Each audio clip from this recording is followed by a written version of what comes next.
Hello दोस्तों, रैकपीडिया पर आप सभी का बहुत बहुत स्वागत है। आज है तारीख 3 जुलाई 2023। चलिए आज के महत्वपूर्ण करंट अफेयर्स शुरू करते हैं। देखिए, यदि आप चैनल पर नए हैं तो चैनल को सब्सक्राइब कर लीजिए, और यदि आप चाहते हैं कि करंट अफेयर्स की टॉपिक वाइज वीडियो भी आए तो आप कमेंट करके ज़रूर बताइएगा कि आपको टॉपिक वाइज करंट अफेयर्स भी चाहिए, तो मैं ज़रूर वीडियो बना दूंगा उस पर। यदि 10 लोगों से ज़्यादा लोगों ने कमेंट कर दिया या टेलीग्राम चैनल रैकपीडिया के माध्यम से यदि मुझे मैसेज आ गया तो पक्का मैं आपको टॉपिक वाइज वीडियो भी आपके लिए ज़रूर प्रोवाइड करूँगा। ठीक है, चलिए आज के पहला सवाल देखते हैं। देखिए, पहला सवाल है, एशियन कबड्डी चैंपियनशिप 2023 का खिताब किसने जीता है? ए भारत, बी ईरान, सी चीन, डी जापान। देखिए, इसका सही आंसर हो जाएगा ए भारत। देखिए, अभी हाल ही में भारत जो है इसमें 8वीं बार इसका खिताब जीता है। ठीक है, भारत जो है इसमें कितनी बार खिताब जीता है? 8वीं बार। इसका आयोजन कहाँ हुआ था? तो बुसान में हुआ था। ठीक है, इसका आयोजन बुसान में हुआ था। बुसान कहाँ है? कोरिया गणराज्य में। बुसान कहाँ है? कोरिया गणराज्य में। ठीक है, और साथ ही साथ याद रखिएगा इसमें ईरान जो है दूसरे स्थान पे था। ईरान को हम लोग कितने से हराए थे? 42-32 से। हालांकि ये आपको पूछेगा नहीं, ठीक है, ऐसे ही बस मुझे ध्यान था तो मैंने बता दिया, क्योंकि ये मैच मैं देख रहा था। 42-32 से अभी हाल ही में भारतीय कबड्डी टीम ने ईरान कबड्डी टीम को हराया है। ठीक है, और साथ ही साथ जो हमारे भारतीय टीम के कप्तान थे, तो कप्तान का नाम आपसे पूछा जा सकता है, तो याद रखिएगा पवन सहरावत। पवन सहरावत। देखिए, ये इस तरह के सवाल आपसे पूछे कैसे जाते हैं एग्जाम में। ये सवाल इस तरह से पूछे जाते हैं कि हाल ही में चर्चित पवन सहरावत किस खेल से संबंधित है। ठीक है, और साथ में आपको 4 ऑप्शन दे देगा, 4 खेल का। तो इस तरह के सवाल आपको इससे पूछा जाता है। तो याद रखिएगा पवन सहरावत कबड्डी खेल से संबंधित है। चलिए नेक्स्ट क्वेश्चन देखते हैं। हाल ही में कौन सा बैंक दुनिया का चौथा सबसे बड़ा बैंक बन गया है? A JP Morgan, B industrial and commercial bank of China, C bank of America, D HDFC bank. देखिए, इसका सही आंसर हो जाएगा एचडीएफसी बैंक। हाल ही में क्या, कल ही अभी एचडीएफसी बैंक और साथ ही साथ एचडीएफसी बैंक, ये दोनों अलग अलग था। ठीक है, पहले जो था एचडीएफसी और एचडीएफसी बैंक, ये दोनों अलग अलग था। इन दोनों का अब क्या हो गया? विलय हो गया। ये दोनों मिल करके अब एक हो गए। और जैसे ही ये एक हो गए, किस दिन से ये एक हुए हैं? तो ये 1 जुलाई को ये मर्ज हो गए हैं, अर्थात विलय हो गए। इसके साथ ही इसके जो ग्राहकों की संख्या हो गई है वो लगभग 12 करोड़ हो गई है। एचडीएफसी बैंक में जो अब ग्राहकों की संख्या हो गई है वो लगभग 12 करोड़ हो गई है। ठीक है, और साथ ही साथ ये दुनिया का चौथा सबसे बड़ा बैंक बन गया है। इसके साथ ही पहला नंबर पे कौन है? तो अमेरिका की जो बैंक है जेपी मॉर्गन, ये आपको पहला नंबर पे है। दूसरा नंबर पे चाइना, ये है। तीसरा नंबर पे बैंक ऑफ अमेरिका, तीसरा नंबर पे है। और चौथा नंबर पे अब एचडीएफसी बैंक हो गया है। यदि बात की जाए कि इनकी कंपनी की वैल्यूएशन क्या है, मूल्यवान क्या है कंपनी का, तो याद रखिएगा जेपी बैंक जो है ये सबसे बड़ी कंपनी है। ये लगभग 416 अरब अमेरिकी डॉलर की कंपनी है ये जेपी मॉर्गन। ठीक है, चाइना की जो बैंक है ये लगभग 227 अरब डॉलर की कंपनी है।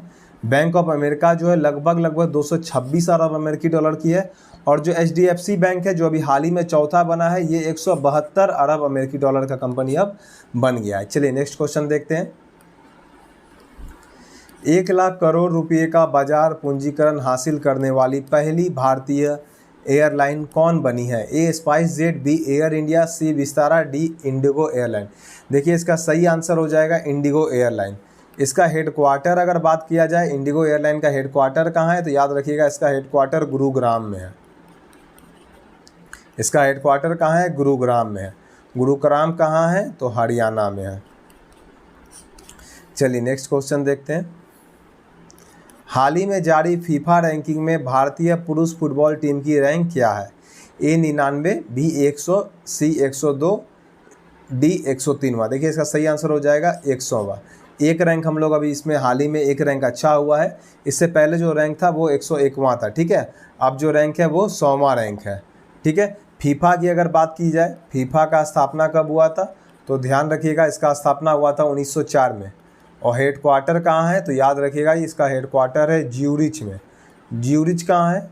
ज्यूरिच, तो ज्यूरिच है स्विट्जरलैंड में। ज्यूरिच कहाँ है? तो ज्यूरिच स्विट्जरलैंड में। चलिए नेक्स्ट क्वेश्चन देखते हैं। छत्तीसगढ़ के उप मुख्यमंत्री के रूप में किसे नियुक्त किया गया है? A Arjun Munda, B Gaurav Vallabh, C T S. Singhdeo, D Sachin Pilot. देखिए इसका सही आंसर हो जाएगा सी टी.एस. सिंहदेव। और इसके सीएम कौन है छत्तीसगढ़ के? भूपेश बघेल, भूपेश बघेल। चलिए नेक्स्ट क्वेश्चन देखते हैं। विश्व बैंक ने आर्थिक संकट से जूझ रहे श्रीलंका को कितने मिलियन अमेरिकी डॉलर की सहायता प्रदान की है? ए 700 मिलियन, बी 800 मिलियन, सी 900 मिलियन, डी 1000 मिलियन। देखिए इसका सही आंसर हो जाएगा 700 मिलियन अमेरिकी डॉलर। और यदि विश्व बैंक की बात की जाए, यदि विश्व बैंक की बात की जाए तो याद रखिएगा इसका स्थापना हुआ था 1944 में। इसका हेडक्वार्टर कहाँ है? तो इसका हेडक्वार्टर है वाशिंगटन डीसी, वाशिंगटन, ठीक है, डीसी। ये कहाँ है? यूएसए में। चलिए नेक्स्ट क्वेश्चन देखते हैं। किस राज्य ने सीनियर राष्ट्रीय महिला फुटबॉल चैंपियन का खिताब जीता है? ए हरियाणा, बी पश्चिम बंगाल, सी तमिलनाडु, डी केरल। देखिए इसका सही आंसर हो जाएगा सी तमिलनाडु, ठीक है। और किसको हरा करके ये अभी पहला स्थान आया है? तो हरियाणा को। हरियाणा को जो स्थान है इसमें, हरियाणा का इसमें स्थान है दूसरा स्थान, ठीक है। पहले नंबर पे कौन है? तमिलनाडु है। चलिए नेक्स्ट क्वेश्चन देखते हैं। किस राज्य ने वन टैप वन ट्री अभियान की शुरुआत की गई है? किस राज्य में? ए उत्तर प्रदेश, बी मध्य प्रदेश, सी हिमाचल प्रदेश, डी अरुणाचल प्रदेश। इसका सही आंसर हो जाएगा ए उत्तर प्रदेश, ठीक है। उत्तर प्रदेश में याद रखिएगा ये कार्यक्रम किस दिन से शुरुआत हुआ है? 1 जुलाई से। किस दिन से शुरुआत हुआ है? 1 जुलाई से, ठीक है। और इस अभियान का जो है ये वन टैप वन ट्री अभियान में क्या होगा? तो याद रखिएगा प्रत्येक अर्थात हर एक नए नल कनेक्शन पे, हर एक नए नल कनेक्शन पर क्या होगा? आपको पौधा वितरित किया जाएगा, पौधा वितरित किया जाएगा घरों में आसपास में लगाने के लिए, पौधा वितरित किया जाएगा, ठीक है।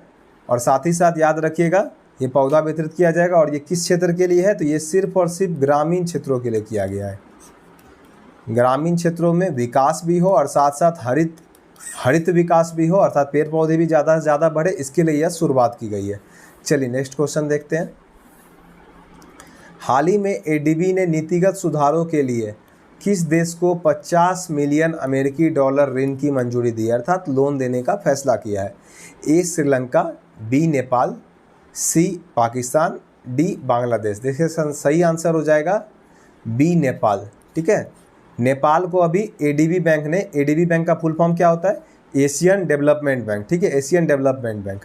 इसका स्थापना का यदि बात की जाए तो याद रखिएगा ये इस बैंक की स्थापना 1966 में हुआ था। भारत भी इसका सदस्य है, ठीक है। और इसका हेडक्वार्टर कहाँ है?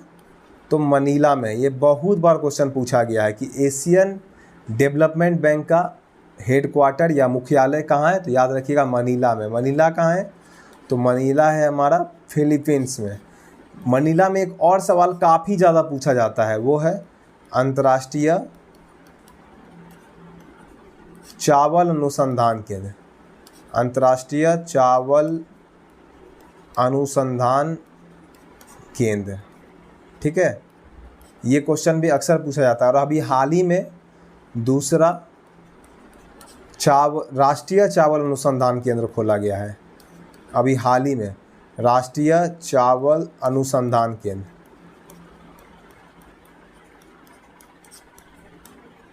ये कहाँ खोला गया है? तो याद रखिएगा ये जो खोला गया है उड़ीसा के कटक में। एक तो पहले से वहाँ पे था, दूसरा अभी हाल ही में खोला गया है, ठीक है, राष्ट्रीय चावल अनुसंधान केंद्र। चलिए नेक्स्ट क्वेश्चन देखते हैं।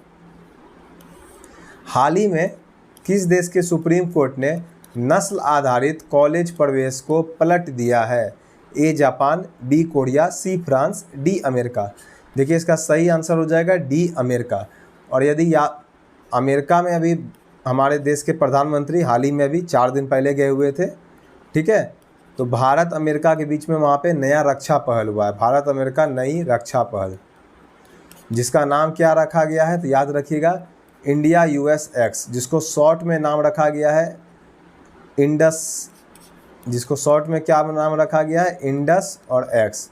IND से इंडिया है और U से यूनाइटेड स्टेट्स है। ठीक है, इसको ध्यान रखिएगा, ये बराबर पूछा जाता है। IN से क्या है, IN से इंडिया है और US से यूनाइटेड स्टेट्स है और X वहाँ का कोड है। ठीक है, चलिए आज के लिए इतना ही। यदि चैनल पर नए हैं तो चैनल को सब्सक्राइब कर दीजिए। जय हिंद, जय भारत।